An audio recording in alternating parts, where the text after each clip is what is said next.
Hey everybody, I'm Cinnamon Cooney, your Art Sherpa, and today I'm going to show you how to do a really fun galaxy project using watercolor and a couple colors of acrylic paint, just two, white and black. You're going to really love how easy this project is. I'm going to show you every step of this. I'm going to explain it as I go. I'm going to let you know the materials you have to have, what's optional, and everything you've got to do so you can succeed at this project. But here's the big thing. It's not just for you to watch me do. I want you to do it with me. So get your materials, come back, and let's make this galaxy. All right, first, I'm going to come here and I'm going to take a nice big wide brush and I'm going to dip it in the water and I'm going to just wet my paper. I have 140-pound paper. That is not optional on a watercolor block. And what I'm going to say about that is that you either have to tape your paper down when you're doing wet into wet work like this, or you need to work from a block, or the paper will buckle so much your galaxy will run from the mountains of the top of your watercolor paper into the valleys and puddle up. So those are the things that you've really, really got to pay attention to, is that you're taped down and your paper is heavy enough. Now, once this has a nice sheen, but it's not soaked in, I've got my watercolor palette here. I'm going to start with this yellow. I'm going to dip my brush in right here into the yellow.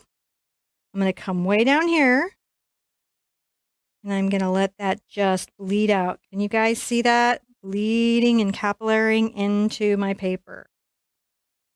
Really fun and really awesome. Every time you do this, they'll each be a little bit different.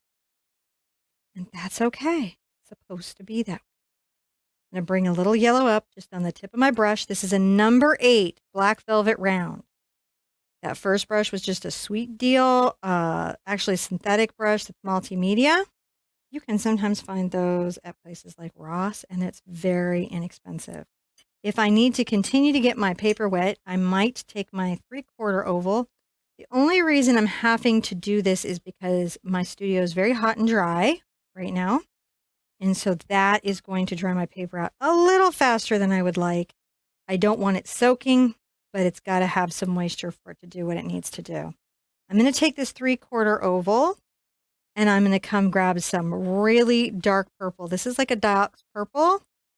And I'm going to watch that bleed in. I'm just on the toe of the brush, letting that bleed in to the paper. Isn't that beautiful? Now, where it's dry, it's not going to keep bleeding in, but where it's wet, the capillary effect of the water is going to pull my pigment through. I'm taking this dark color around the edges of my paper, but as you can see, I'm not going in very, very far. I'm going to rinse out and put this to the side. I'm going to get my number 8 again, dip in water, wet my magenta, and come right here to this outer edge of the paper. The less that I work this, the better it'll come out, in my opinion. And the more I will like my result. I'm going to keep working my little pink here. I'm making my little galaxy, little Milky Way, coming right up the center where I'm leaving quite a lot of white and other colors. You can see I'm just allowing my colors to go where they're feeling so compelled. And if I need to move them down up over the yellow, you can see that I can just simply add water and bleed that extra pigment in. All I'm having to do. Everywhere that I can let this just stay light and fresh and not get overworked, I'm going to be happier with. I'm going to go ahead and get into my bigger brush and I'm going to work my phthalo blue. I'm going to just let this come in all the rest of the spaces that I might have sky. And actually, sometimes I get right between the phthalo and the ultramarine because I just want a lot of blue. Working this in. Everywhere it's wet, it's going to continue to soften, and where it's dry, it won't. I have a little trick for that you're going to be kind of impressed with, that I like a lot. First, I want to get this delicate work in before I show you my little trick. Just working these little spaces, getting this all in. Now I'm going to rinse out, and I'm going to show you my little trick. This is just a little crafting sea sponge. I'm going to get it wet in clean water. And where I'm worried about my edges being too hard, I'm going to just tap this, and it is going to soften them considerably. Right? I can even take it and get some purple.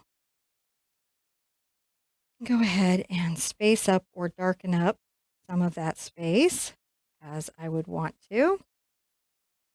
Don't want to overwork, but do want the effect. And you can see the sponge being moist softens all those little hard edges that I might want softer. If I do it anywhere that it's dry, you can see it just leaves that pattern. I can rinse it out and get it clean.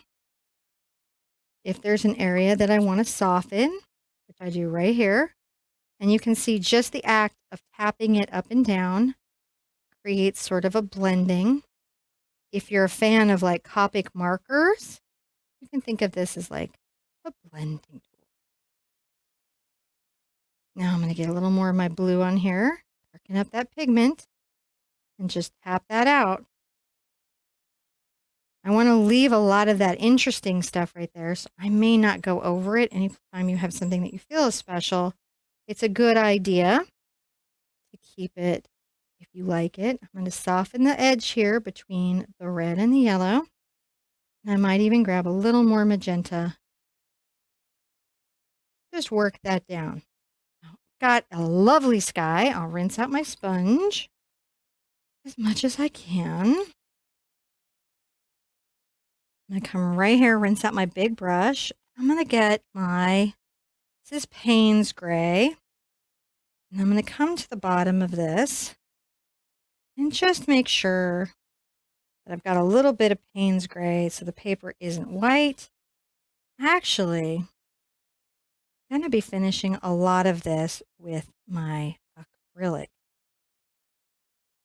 As soon as that's dry enough, right, it's not sheen, all the sheen is gone out of it, and you know that it's dry enough, I'm going to put out a little bit of acrylic paint. This is the kind of consistency that you might find in craft paint. So it's not very thick, but it's not thin like water. You'll see these labeled as fluid or soft-bodied. I'm going to take, this is a splatter tool. All of this will be in the description. I'm going to tip my splattering tool. This is my Art Sherpa splattering tool. And I'm going to just very carefully flick out a wonderful starry sky. This is definitely hard on the countertops or surrounding decor, but like we've said before, haven't been in a Sherpa video unless you've gotten paint on everything. There we are. All right. I'm going to rinse that tool out and put it to the side. Now, this is a good time to assess where you're at. I want you to take a deep breath. Know that you're doing really good, and you're going to put out your next color. Now, my next color that I'm going to put out is my black. This is the same consistency as the first paint. And I'm going to pour this out. I get a little bit clogged, so I had to do that. And I'm going to get a brush that I like for acrylic paint. So that's going to be the next important step. I'm going to get this nice big brush. This is what I call cat's tongue. It's number 8. You could use any brush that you're comfortable painting with.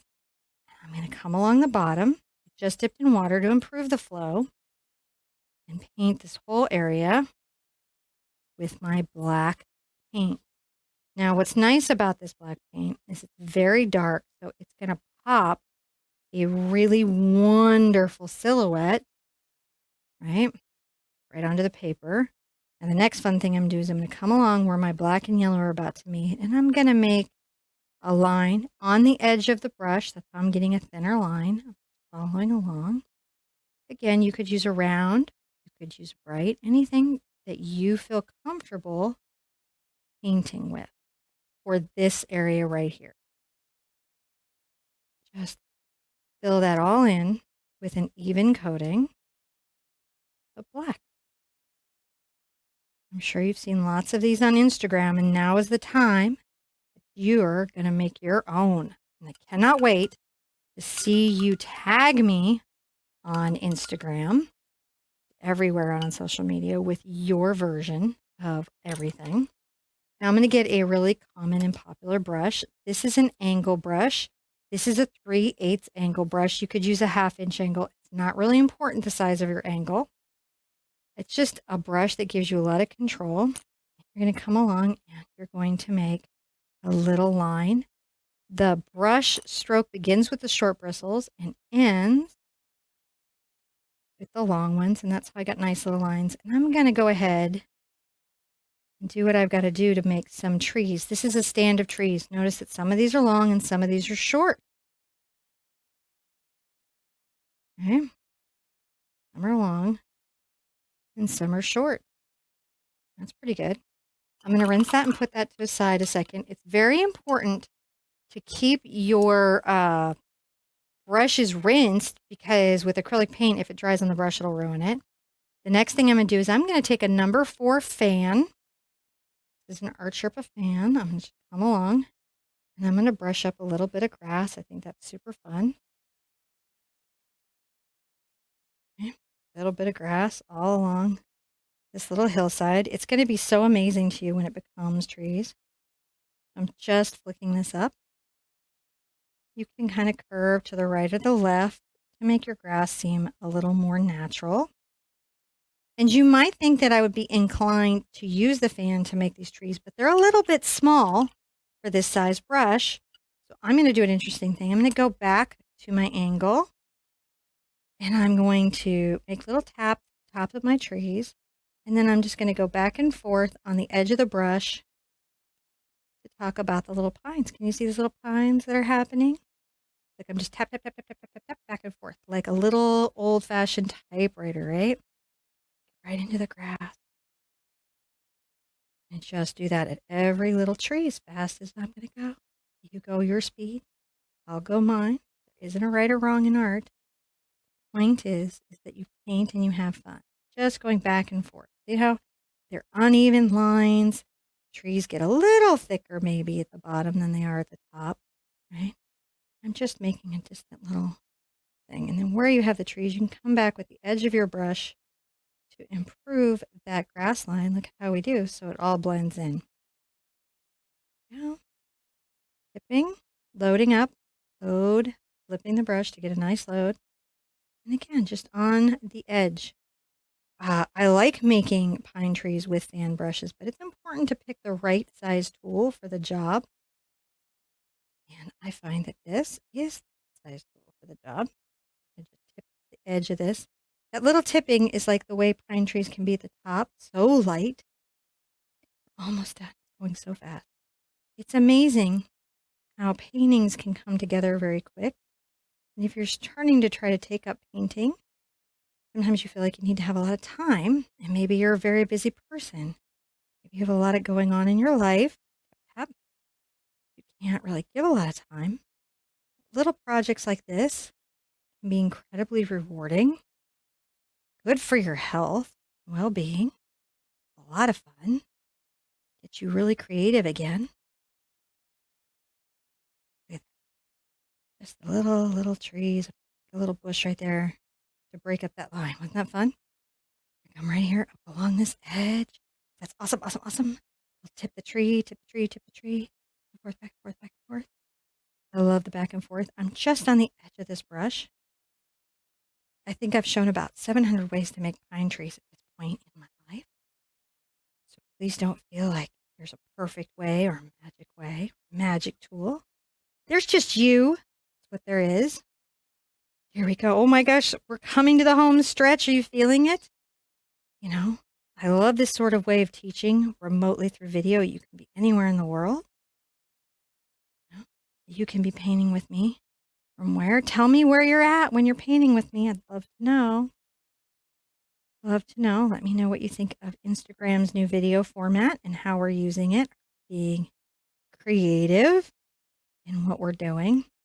I know my friends on YouTube, my art family on YouTube, feeling a little bit like, why aren't these videos on YouTube? Sometimes every place needs to have something special, right? And this is our special Instagram space. We want a little Insta art, don't we? fun creativity isn't so involved. That's what this is. A little crooked. That's what we want. On the edge, on the edge, on the edge. Can we possibly be coming to the end? I think we are. Tip, tip, tip, tip, tip. Go ahead. Get that little tree. Little leaves. I'm just curving sometimes on these, just back and forth. I'm not being so picky about the trees, right? So easy to get picky about ourselves and our painting. Look at me just curving a little brush stroke, making a little more grass. There we go. I'm going to rinse out. I'm sure you're shocked at what you've done here. You're probably just sitting there at home with your jaw on the ground going, I didn't know I could paint. Tell you something. I knew. I knew. All right. This is a small detail brush. This is a number 1 round with a short handle. That means it's going to be a little bit smaller. And I'm going to go ahead and give this little silhouette a signature. Rinsing out my brushes. Now, immediately after my project, I'm going to be a very good artist. I'm going to take all my materials to sink all my brushes. I'm going to give them a good rinse with soap and water. I'm going to allow my painting to dry. As your paper dries on these pre-stretched, glued down blocks, it will stretch back out smooth, making that a lot easier for you to frame again. So it's a really great tool to have. I will include all the materials in this description. I want you guys to be really good to yourself. Say kind things and say kind things to others. And I want to see you in this creative space again really soon. Bye-bye.